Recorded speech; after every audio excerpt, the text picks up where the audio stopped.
So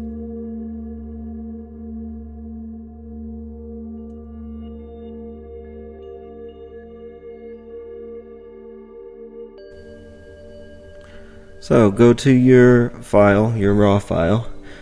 Here I got mine, it's a Canon file, CR2. I'm going to right click and open with Photoshop. And if you have ACR installed already, it'll open right up into ACR. You can only open RAW with a few programs. ACR and Lightroom are a couple. I'm going to toggle on my full screen mode, or F on the keyboard, and go over the tools a little bit for you here. This is a zoom tool, pretty obvious, in and out. Alt will get you to zoom out, and the default is to zoom in. You can also do this by holding Alt and using the mouse wheel, and you can press Control 0 to bring it back to the frame. These are all the same in Photoshop, as well as having the hand tool available by just holding the space bar, but here's where you can select it too, and this will move around the artboard like such. And we have a white balance tool here. You can use the eyedropper to sample shades of color to straighten up your levels. We got a crop tool here, and you see they have some options for that there. A straightening tool which will help you to straighten out your crooked shots. Spot removal will be good for portraits and removing blemishes and any kind of inconsistencies and something you want to smooth out. Got a red eye removal and an adjustment brush, which is very useful. You have a circle here, you can change the diameter, and you can spot edit on certain spots. So like when you click, you can edit and it'll just affect that circle. If you don't use that, then these sliders affect the whole image, but that's really useful. I'll be using that in this project here. Graduated filter is the same deal. It's targeted editing, but this one will be used with a gradient, so it'll be a nice smooth transition into the background. We got some preferences here and a rotate left and right. Here's another way to zoom here. You got some percentages and then a fit to view, which is Control 0. Here you can export. When you're done editing, you can export right to JPEG. So here we got the file extension. Looks like DNG, JPEG, TIFF, and PSD.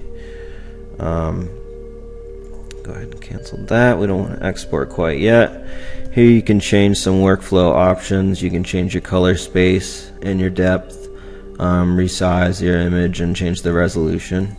Obviously you don't want to go up on the resolution or it'll become blurry, so it's not a good idea. And then the main part, and that's this panel here, and this is where all our sliders are. If you're anywhere but this panel, just click the zoom tool or the hand tool and you can get back to this main panel. So we got all of these sliders here. Up here is something interesting. We got a shadow clipping warning, and clicking this will show you all the parts that are the shadows have become too dark. It's completely black, you can't see any detail. And then clicking this will show you all the spots that have been blown out. It's overexposed, which is what we're fixing here, so this will be useful for us today too. So that toggles that on and off, and then let me get to this panel here, which is where we're going to do the most of our work. As I said, this shot is blown out, so we want to decrease the exposure a bit. And you can see the sides of the spectrum here. And then if you want to reset, you can double click the triangle and it'll go back to its default position. But for this, we want to go ahead and bump this way up. I'm looking at the line of the trees on the sky for this. I'm going to go ahead and fix this with other settings. Let's go ahead and mess with these three here. This is going to change your colors. I say that because I'm going to change these according to I want these fall colors to pop. So first of all, that's number one, is that these fall colors pop and that this blue sky pops out. I'm not very concerned about getting much detail in here, even though I want some. So you have clarity, vibrance, and saturation. Clarity increases the contrast of midtones. Vibrance targets the saturation of less saturated colors, while having a smaller effect on highly saturated colors. And then saturation just controls the overall saturation. So you've got two variants of this, drastic effect here. So you can get more subtle effects with the color here. You also have a hue editor in here, but I'll go over that. So clarity is going to sharpen your image a bit. We're going to want to bump this contrast up, maybe just a little bit, and get it a little brighter. Now we're going to want to bump this vibrance up, and you can see it's making those brighter colors pop a little more. That's too much. That blue is a little too bright for me. If you take down the highlights, you can see it controls where the light colors are, and this is perfect for getting your sky to that nice blue color. So I think I'm going to put it about there. I'm trying to match this as best as possible to how it actually looked. So now that that's done, your shadows, this will obviously control that. We want this to be a little bright. You want to see the details. So that's looking pretty good. You can toggle your before and after by pressing P, and that'll show you what you've done. But you can do that with P on the keyboard, or you can mess with the icons here. So you can see already we've made a drastic difference. We're not done. We got whites and blacks here, and that you can see the difference there. On this side of the spectrum, the whites are like overdone. Down here we're muting them. It looks a little bit too blue. I want it about there. It was pretty bright out, but the blue was very, very nice and vibrant. So, and then you can bring your blacks darker or completely blow them out. And I'm thinking I want this somewhere around here, but with a much higher contrast. Like that. Looks pretty decent.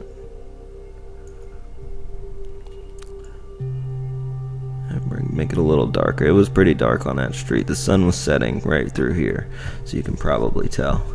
So I'm liking the way this looks. I'm gonna bring the saturation up a little bit. You don't want to overdo this, or it looks weird. It doesn't look real anymore. And you also lose areas like this. See, it's getting like orange and purple in here, and it just doesn't look right. So you want to be subtle about using the saturation. I'm just gonna leave that alone. I actually may desaturate it a little bit now that I'm looking at it. Then I can just jack this. I jack the clarity up, gives it a little detail there in the leaves. And then that's a little too much vibrance. You're getting a little too crazy in the sky there. I want it to look natural. That's about good. Alright, now that I've got it where I want it, I'm going to go ahead and bring out this sun here, because it's one of the cooler spots. To do that, I'm going to use the adjustment brush I was talking about. And it's already at a very good diameter, but if you want to change the diameter, it's down here at the bottom. You can change the size. See, it gets pretty big. So, and then it gets tiny. You can't even see it. So you can really pinpoint what you want to change with this, and you can do more than one. So the capabilities with that tool are kind of endless. And then you add the gradiated one, and it's just the graduated one. It's gonna be fun messing with this program, I can tell already. So feathers at 100%. That's gonna make your edges soft, and we want that. We don't want hard edges. Flow and density. I think I want this pretty dense, so I'm going to go ahead and click my spot. That's where it's going to be. You go ahead and click after you click your target spot, then you're going to be able to paint a whole space that you want to edit. You can hit Y and that'll show you exactly what you're doing and how deep it is. That looks pretty good to me, so I'm going to go ahead and mess with the settings for that particular spot now. I want the exposure pretty high because I want it to look like it was shining through like it was. And zoom in here. And that space bar again, that's a really good shortcut for you there. So that's a little bit too much. We're going to mess with some other settings in here. Jack the whites up. Jack the highlights up. A lot of this is just playing around, you know, you gotta just play with it.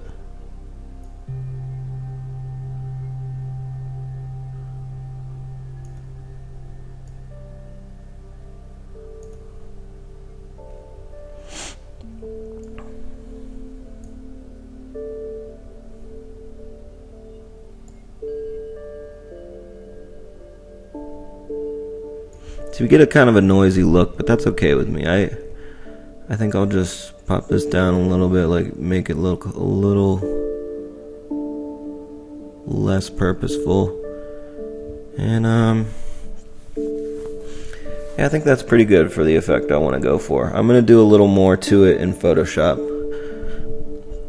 So this image is pretty much the way that I want it right now. From here you can go ahead and export if you wanted to. You can, you know, give it a name, set your extension. You can mess with some settings here. You can give it some preview settings. You can embed the original raw file, which is really cool. And here you can browse to wherever you want it to go. But I'm not going to export straight to JPEG yet. I'm going to mess with this in Photoshop at the end of this tutorial and have a little fun with it. So what I'm going to do here with this open image, you can press Alt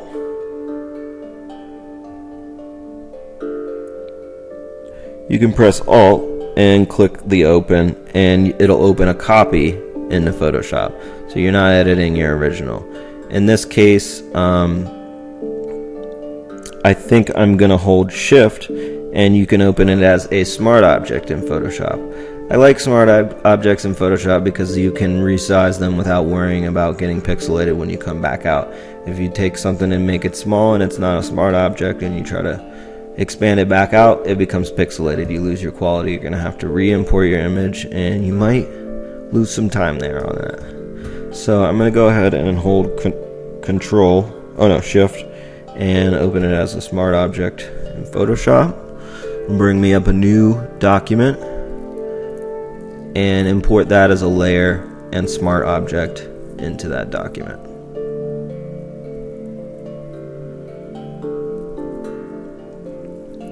But we're going to go ahead and move on to the next image in ACR.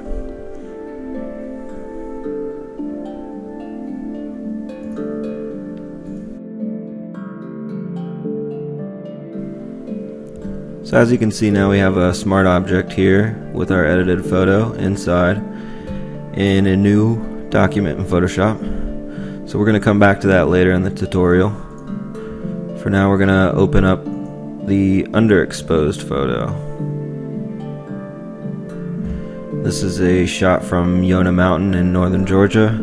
I had my shutter open too short, so got a bad exposure there, but we can save it. It's a raw file. We can jack it all the way up and make it really bright, but I think I'm going to put it about right here where we can still see the definition of the mountains in here, because that's pretty much the focal point of the shot. We're we're going to jack up the contrast. Gives you a little bit of a more defined line. I like these rays coming down, so I want to draw some attention to that. I'm going to bring the highlights down, get the sky a little more blue. It's a little bit too saturated. Go ahead and bump that up. Vibrance. It's a little too much. The sky was a little bit yellow, but not that much. See, that's about good. Now you're starting to see the rays in here, and that's what I want. So now let's go ahead and jack up the clarity. See how that defines all the edges in here. I don't want it too much because those leaves aren't really the focus. So let's jack up the shadow darkness here so we can have the viewer focus here. We got some white balance issues. Let's brighten it up. Right about there is good for me. Looks like it was raining right here, so I like that yellow. I think it's true to the way it looked. I'll adjust the blacks a little tiny bit. When you're doing this yourself, you can obviously see what's going on your screen. So I'm thinking that looks pretty good. Let's brighten it up a tiny bit more. There we go. So I'm going to press P. That shows you our original, and here it is after editing. So there's a big difference there. This program is awesome. Let's check for any images. See, it's a little bit blown out, but I can accept those little tiny bits of blown out. So that's pretty much good. I think that's all I'm going to do here to this. See, this would be a pretty good one to show you the straightening tool. Here's the straightening tool up here, or A. You can double click to straighten automatically. As you can see, it doesn't apply here. I'm going to press Ctrl Z to undo. You can drag in the straightest line, and that will rotate your image. So it looks like I was a little bit off.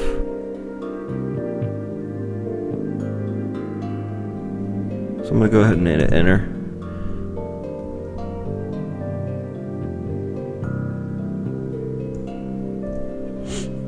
You can use your crop tool and go ahead and select the whole thing. You can bring it in. You can hold Alt to bring it in on both sides, but you just grab the bounding box tools here. When you see it, switch to the arrows and you can crop. I don't think I want to crop this though, so hit the backspace key.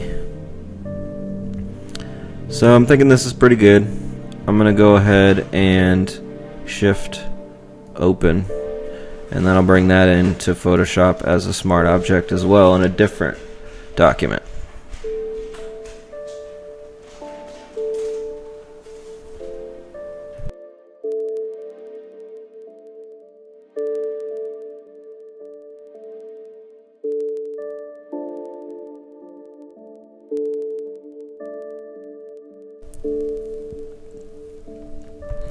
So now I'm going to do the third edit. It's this color edit here. Go ahead and open with Photoshop. I'm going to show you how to do some basic editing in Photoshop here. Firstly, I should go over the tools. We have the move tool here, and that's a locked layer. But if you have an unlocked layer, you can use your move tool to just drag your layers around, situate them. Go ahead and undo that. This is your marquee tool. It's used for selecting. So you can just select a little portion of it. You know, cut, paste, those sort of things. You can select all, cut. Maybe you want to cut out just the ladybug. You use your move tool and you bring it out. You got a couple options in here. You got an elliptical and then a couple row and column marquee. I use the rectangle tool mainly because if you use your lasso tool here, in specifics your polygonal lasso tool, you can make whatever shape you want to make with your selection, and it's easy. So I usually just use that. The lasso tool is like a drawing selection. Control D to deselect. You got your magnetic lasso. It's pretty cool. You can kind of use it to select around edges. It's intuitive, and it tries to see where the colors end. So as you can see, that can be pretty useful. Then you got your magic wand and your quick selection. Your quick selection, you just drag and it'll grab light colors and try to find edges. And then with your quick selection or your magic wand tool, you can actually grab either one section according to your tolerance. So if it's a low tolerance, it's just going to grab a little bit. And as you can see, it's grabbing light colors. And then if you're contiguous, then it's going to grab just that patch that you're on.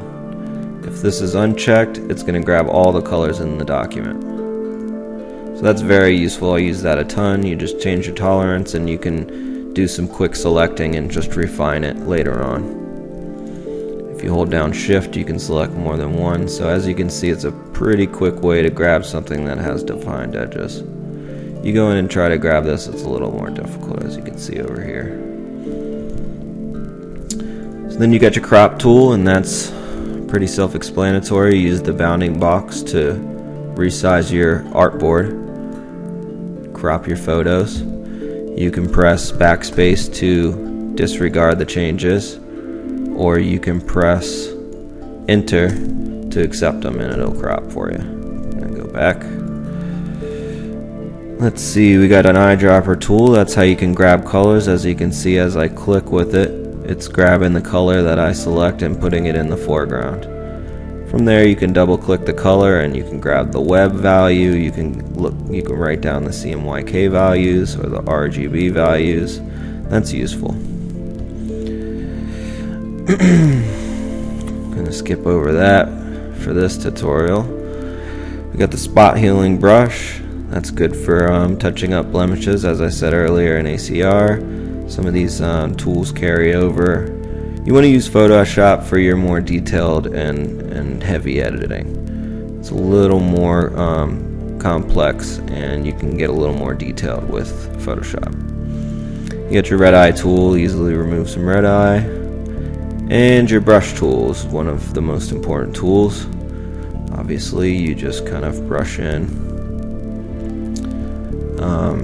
If you hold down Alt and click your right mouse button, click and hold your right mouse button. If you go left and right, you can change the diameter of the brush. If you go up and down, you can change the hardness. As you can see, the number readout there. A hard brush is hard edges, and a soft brush at 0% is soft edges. Pencil tools, more of a line. I barely use that. Just use the brush tool. Those are a little too advanced for this tutorial. Inside your brush tool, up here in the properties panel, you can click the drop down and select different brush tips. So you got some default ones in here. This is like a spray paint type of thing. You got some weird shapes here, some other grungy type shapes. This looks like it's go ahead and bring that up. And some sort of a blob. As you can see here, these last, I don't know, 20 or so are lightning brushes that I brought in. You can download brush resources and other resources for Photoshop and Adobe products for free online in various places, and I got these lightning brushes that I'll be using later on in the tutorial. But you just go to load brushes and you can load any ABR file. Adobe brush. That's my lightning. Obviously not for this image. So where were we? Brush tool. So that pretty much covers that in a nutshell. Get your opacity here, and you can go into your brush presets or your brush settings, and you can change a lot of the details here. You can do a lot of stuff with your brushes. If you have a certain type of brush, you can rotate it so that you can randomize some leaves, or do a lot. You can do a lot of stuff with this. So I could do a whole tutorial on brushes. Next up, you got your clone stamp tool. This is useful for duping out backgrounds. You can use that same Alt and right click trick for this, but you Alt left click to grab something, and as you can see, the visual cue shows you what you grabbed, so you can line up the edges with whatever you're cloning out. This is how most people will duplicate out their backgrounds. When you have a light post or something in the way, you want to get it out of there, you'll use that clone stamp tool. That's a history brush tool. We're not going to get into that. This is the eraser tool. The main one here, the main eraser tool, it just pretty much paints white on there. The true eraser tool is the background eraser tool, and that'll get you all the way down to your background, to your transparent background in Photoshop. So that's the background eraser tool. Magic eraser tool, I believe that's a quick selection, just like the magic wand, but it just goes ahead and deletes it right away. These are destructive, so you don't really want to use these. You want to use a combination of the brush and a layer mask, and that way you can get back to your original. You don't destroy your layers. Make it easier on you if you need to go back and make edits. So this is the gradient tool.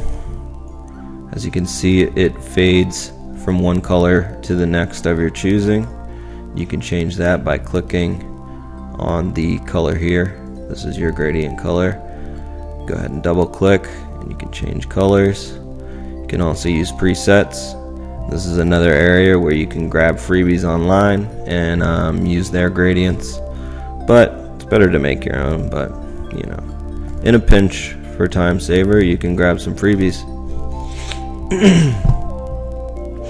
This is the paint bucket tool. Fills an area. It's the same deal as the magic wand. You got a tolerance so that you can grab more or less. Lower numbers, less. Then you got your blur, sharpen, and smudge. Those are pretty much self-explanatory. And your dodge, burn, and sponge. Those are all for heavy photo editing. We can go over those in a different tutorial as well. Here's your pen tool. You can make shapes and paths. A path being to select your background or select your subject and rip it out. I did a whole tutorial on this. Check my YouTube channel for the rest of the tutorials. So I'll show you real quick how to use the pen tool in a basic way. You just click down once to set an anchor point. Click down again to continue it. If you click and hold and then drag your mouse, you can edit the arc. That's what makes this tool really powerful, is the curvature that you can have with it. And then just like the marquee tool, as soon as you see the circle, you can close your path. Just go back to your original anchor point. And once you're closed, you got your shape path here. That's essentially a vector object. It can be rescaled infinitely. Go ahead and delete that. So that's your pen tool. You can use it, like I said, to select things or to create your own shapes. And you got your type tool. You can just click on your artboard and type. That'll create a layer, text layer.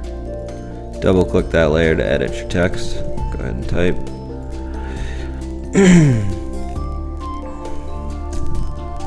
Then you got your vertical type tool, same deal, but it goes up and down. Then you got your direct selection tool, which is useful when you're creating shapes with your pen tool or with the shape tool. You can go back in with your direct selection tool and grab those individual anchor points and adjust them afterwards.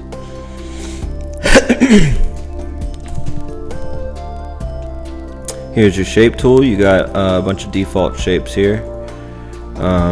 Just draw a rectangle. If you hold it down, you've got rounded rectangle. You can change the radius of the rounded parts of the corners there. So as you can see, that's a rounded rectangle. These all create their own layers. You got a circle or ellipse, polygon, a line tool, and a custom shape tool. Custom shape, they have this library of shapes that you can use as a vector shape in your Photoshop files. If you go to this drop down menu here and click all, okay, this is all that Photoshop provides. You can actually create your own shapes using the pen tool and paths. I can go over that in a later date. I could do another whole tutorial on the pen tool. That one's complex, but once you master it, it's incredibly useful. So that's the shape. Here you got the hand tool. That just moves around the artboard. You can access that just like in ACR with the space button. Just hold down the space bar and you can move your artboard around in a pinch. You got your zoom tool here. I barely touched that one as well because you've got Control plus to go in, Control minus to come out. You got Control 0 to fit to frame. You got Control 1 to go to print size, actual size. So you got a lot of shortcuts to zoom in and out, and to, when you're zoomed in and out, move your artboard around so you can make heavy edits. So that is the toolbar in a nutshell. I know I skipped over some stuff, but I don't want this video to be too long since it's just a 101. So we're going to go ahead and get into the editing of this photo in Photoshop itself. To do non-destructive editing, you're going to want to have your editing on adjustment layers, and that's going to affect your layers panel here. This is your layers panel. When you open up a JPEG, you're going to have it as a background. To get it as a movable layer, you're going to double click this thumbnail image here. Name your layers. It's always good for organization. I'll call it OG. It's the original. So I'm going to go ahead and duplicate that layer, and we'll call it flower yellow. And we're going to want to get the yellow of this flower exactly where we want it, and then we can mask that in so that we can edit the ladybug, the flower, and the greenery in the background all separately on different layers. And that way it's just, you know, easier to go back in and edit if you get some CC and you want to, you know, do something differently. So I'm going to go ahead and put an adjustment layer on this, and what I'm going to do is brightness and contrast firstly. If you hold down Alt and click in between your layers, that will create a clipping mask. So this layer will only affect this layer. Otherwise, without the clipping mask, this layer will affect all layers underneath of it. So we're going to put a clipping mask on it so it affects only this flower yellow layer. I'm going to bump up the contrast because I want these edges here to be really defined against the background, really make the focus pop. I'm not going to worry about the green right now because I'm just, like I said, I'm just going to edit the flower for now. So that looks about good. You can toggle on the preview on and off here of your specific adjustment layer and see what you've done. And already this middle here is popping. It's drawing your eye, and I feel like that's going to draw your eye right to the ladybug because of the direction of the leaves, and it's the next. It's not necessarily what I want, but I think I'm gonna go in and edit the color on the ladybug itself too.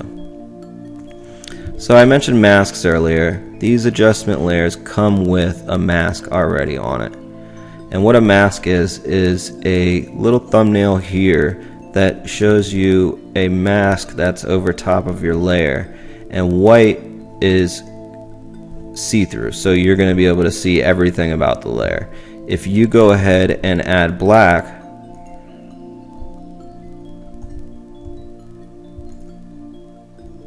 so that was,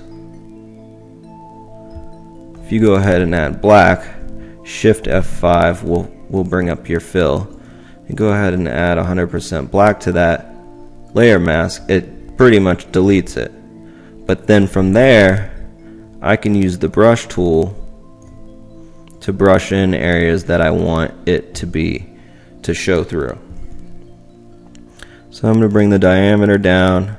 We can put the hardness at about 92. We don't want it too hard, but we also want it defined enough.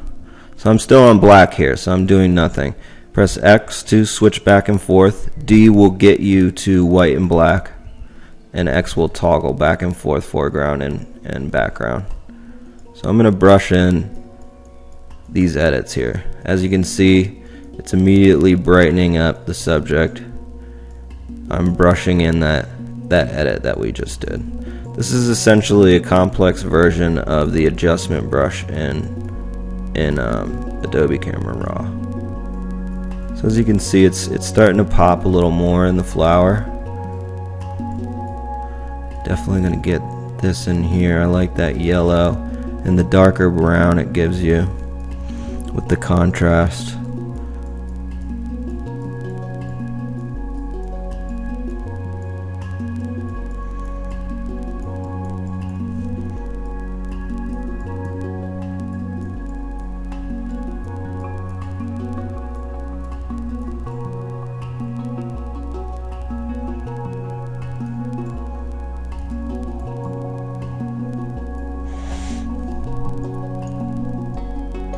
So, and since we have it on layers, I can just toggle the visibility on and off here, and you can see that it makes a pretty big difference.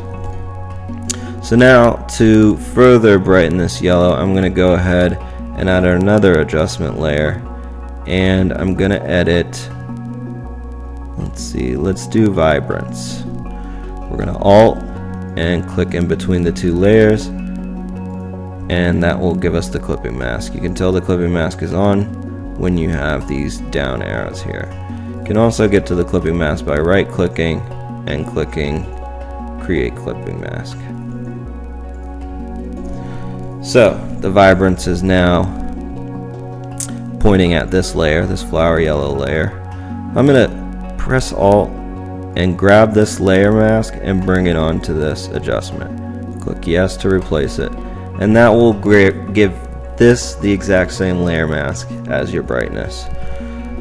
The Alt button essentially duplicates it onto your other layer. So now the vibrance is only pointing at this flower yellow.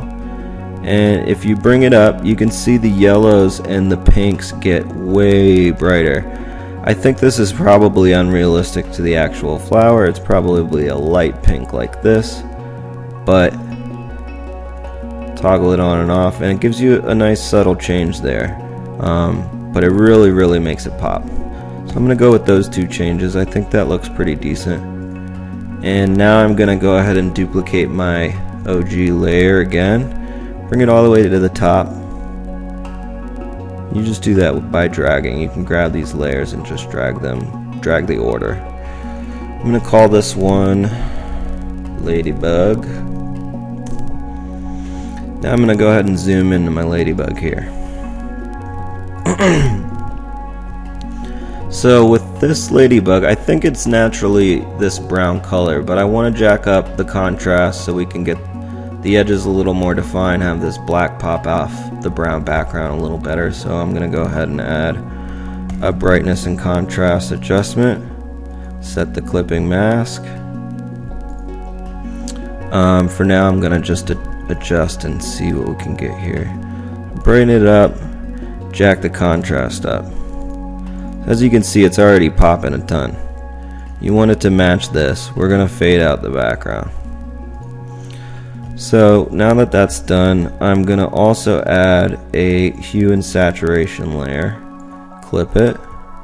And here you can change the hue, which will actually change the color of everything, which is not what I want to do. I want to jump the saturation up on this so it's a little more reddish brown. I feel like that's about the color of it. Maybe a little lighter. So it wasn't much, but you know, this type of stuff is best done subtly. So now I'm gonna hide this, just turn the visibility off with the eye icon there, and I'm gonna paint this brightness and contrast in. If you press Alt and then backspace, that's gonna fill your layer with the foreground. If you press Control and backspace, it's gonna fill your layer with the background. And we want to fill that with black, so we're going to press Control backspace. This is dependent on what colors you have in your foreground and background here on your screen. So go ahead and adjust my diameter, keep the hardness at around 93, and with the white brush I'm going to brush in that contrast and brightness. Like magic. It's nice and shiny and contrasted, and those edges really pop off. Now we're going to Alt and drag this onto here and replace its layer mask with the same one we just created, and that'll be the hue and saturation. So now I'm going to zoom back out. Let's go ahead and group our layers because we don't want it to get cluttered in our layer panel. You're going to go ahead and click this folder icon here, or press Control G, and that'll put those in a folder. I'm going to call this Ladybug. Group these, the flower adjustments in the flower layer. Call this Flower. Well, spell it right. And we have our background layer. So, as you can see, something's wrong in here.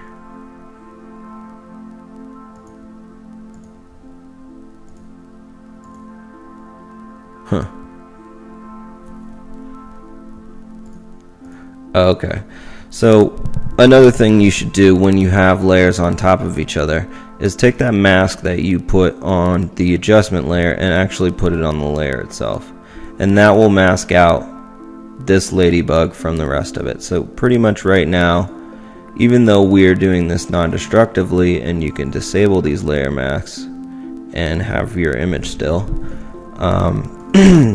you're essentially cutting this out of the background with the brush tool. So there's your ladybug and there's your flower. Now I want to mess with just the green background here.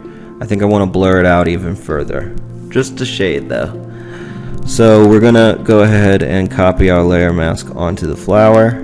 That will cut that out. So now all we have left is this background here, because everything else is cut out and this background is shining through. So I'm going to duplicate it one more time just so we have our original here, and call this blur. Now up in your filter menu we have a plethora of different things you can do to your layers here. I'm not going to go into this very detailed today, but blur is one of the basics that you can do. Gaussian blur is the one I usually use. So I'm going to go ahead and click that. If you have your preview on, you'll be able to see what you're doing here. The higher your radius is, the more it's going to blur. So I'm going to go to the far end of the spectrum and show you what that looks like.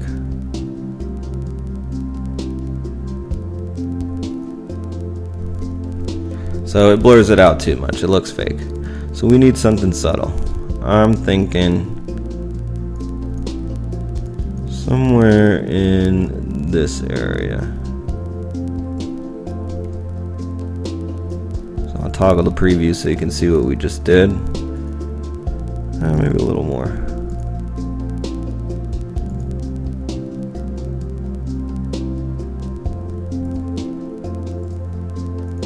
On second thought, it's not necessary for this. They had a good depth of focus going on, and it's going to create a lot of work if we do that. As you can see, the edges of the flower would need to be brushed in more cleanly.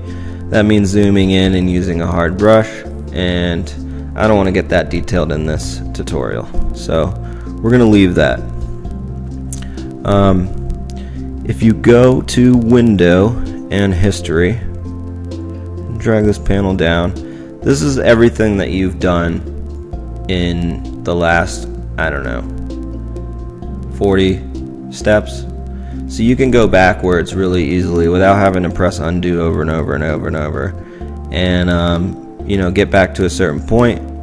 This, if you click this, you go back to when you opened it. So this is a good way to preview everything that you've done. I'll go back and click the original, and then click back down to our original state, or our new state, present time. So as you can see, we've really made this image pop out. I'm going to go ahead and save this so I can have my layered file and come back and make edits if I wanted to do so. So I'll save that as a Photoshop file, PSD. Click OK. And then I'm going to save for web so I can send this to the photographer. So you're going to go ahead and click Control-Shift-Alt-A will do this for you. Are we not?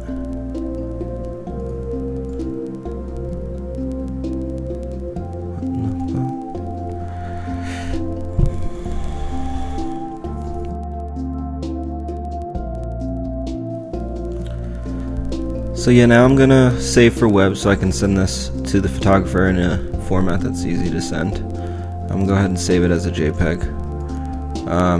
To save for web, you press Control-Alt-Shift-S. That'll bring up this window here. Here you can select the format you wish to save to. Go ahead and click JPEG. You got a quality slider here. I'm gonna give her full quality. You can see the file size here. 919, and the image size here, and zoom in and out here. I'll fit that on screen. Click save, and then you're gonna locate your folder you want to save it in. Mine's in here.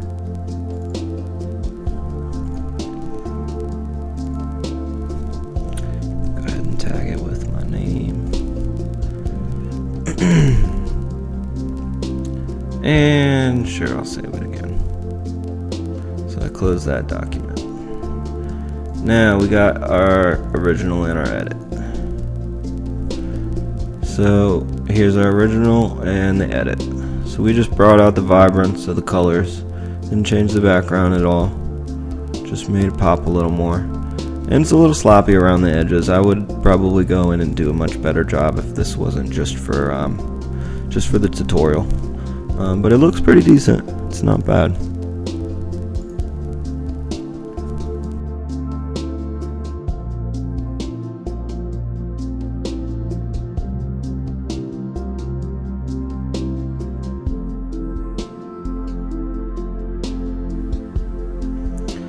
So now I'm going to go ahead and have a little bit of fun.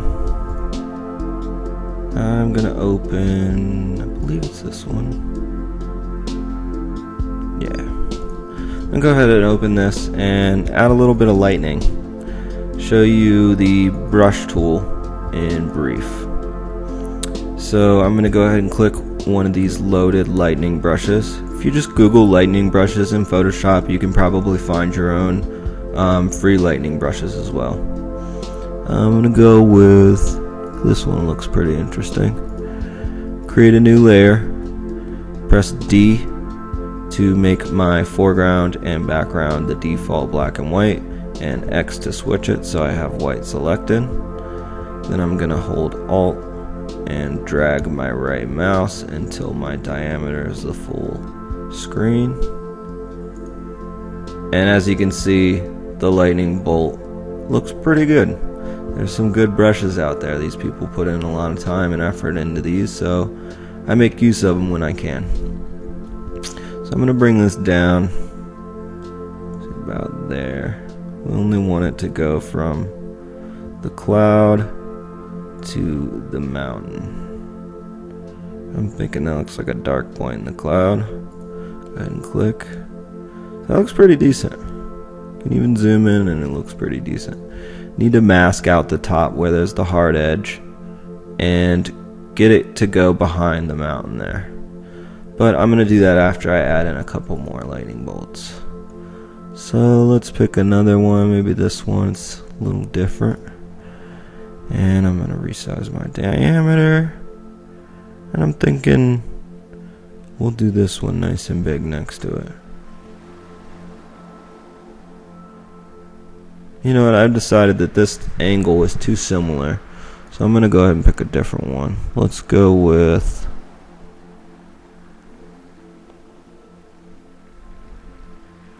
this one.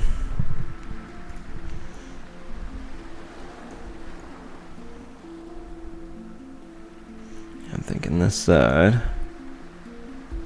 I'm going to get it smaller. Maybe even smaller.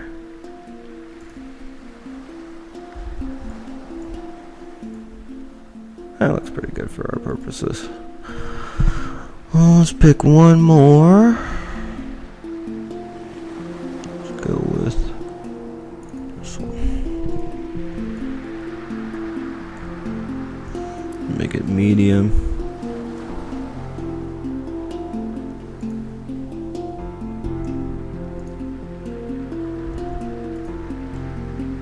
I'm just clicking on pressing Control Z to undo these. It's very useful.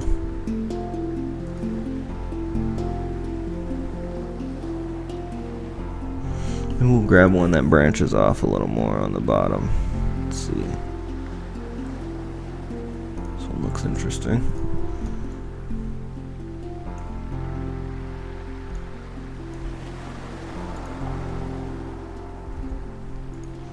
Yeah, I don't mind that. We'll just go with that for now. So I'm going to zoom in and I'm going to mask out this top here where it should be soft and mask this out where it should be hard. So I'm going to call this layer lightning and click the layer mask button here. If you hover over it, it'll say add layer mask. That'll bring up that thumbnail that I was telling you about. I'm going to switch my brush to a circle. And I'm going to change the diameter to about that. And the hardness to 0. And then with a black brush, I'm going to brush this out. So that it looks like it's coming out of the cloud. This one can come back a little bit.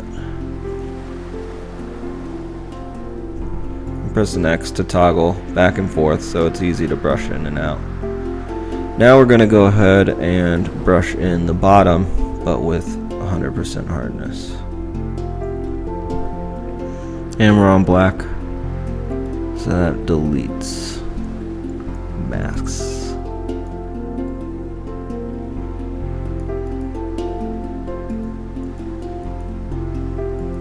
That looks pretty decent.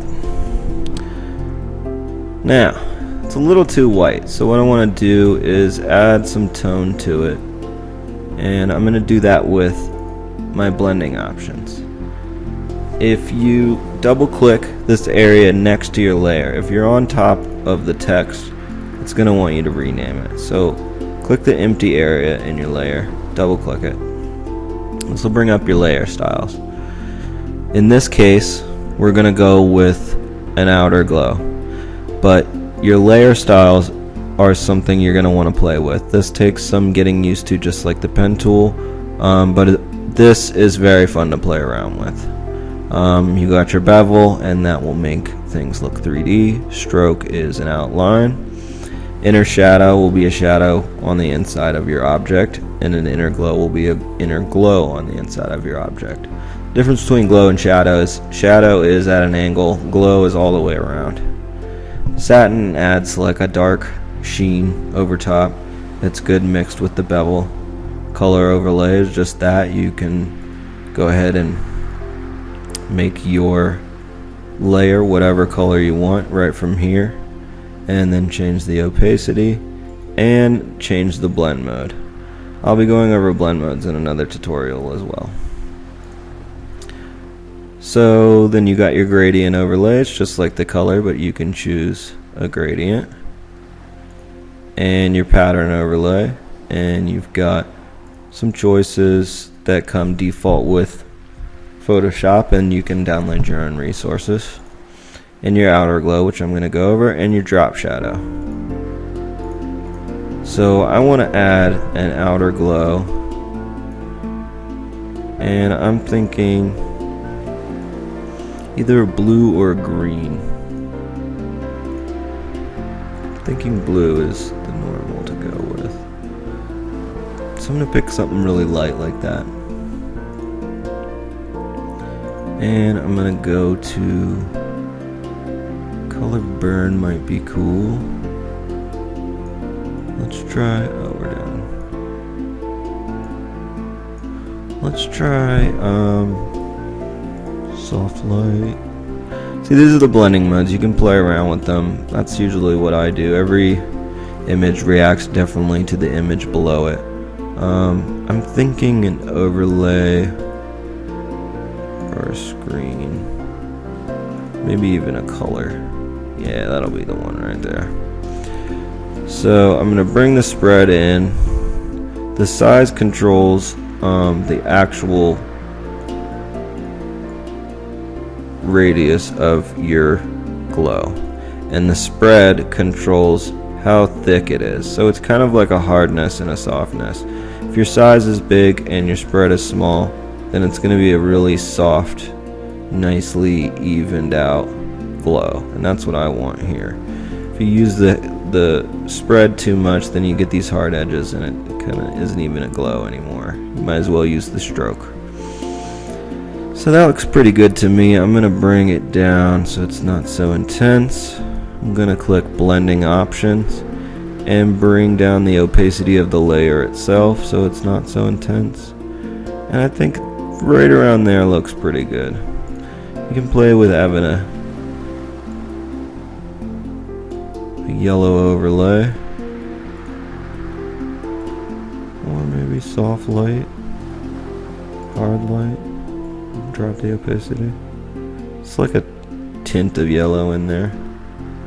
You can click the checkbox to toggle it on and off, see if it helps or hurts. In this case I think it hurts. I think I'm just gonna go with the outer glow. So as you can see, we added in a little bit of lightning there. We can go ahead and add another layer, call it gradient, and darken the sky a little bit. Set that to multiply, select your gradient tool, which is here, or G, and it's default set to background to foreground. So I'm going to go ahead and use that and start from the top going down.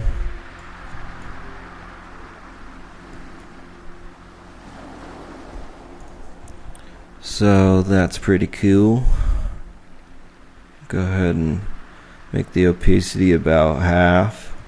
Then I'm going to add a layer mask to this and use the gradient tool again on the layer mask. And I'm going to drag that black to white from the bottom. And as you can see, all I'm darkening is the sky now. I'm getting a little bit of this, but it's a quick way to darken or lighten. You can Control T, transform your gradient or your mask tool, and that will obviously move your mask. So I've showed you a little bit. I think I'm gonna go ahead and wrap this up so we're not going too long. But I hope you've learned some stuff today. Stay tuned for more tutorials coming soon.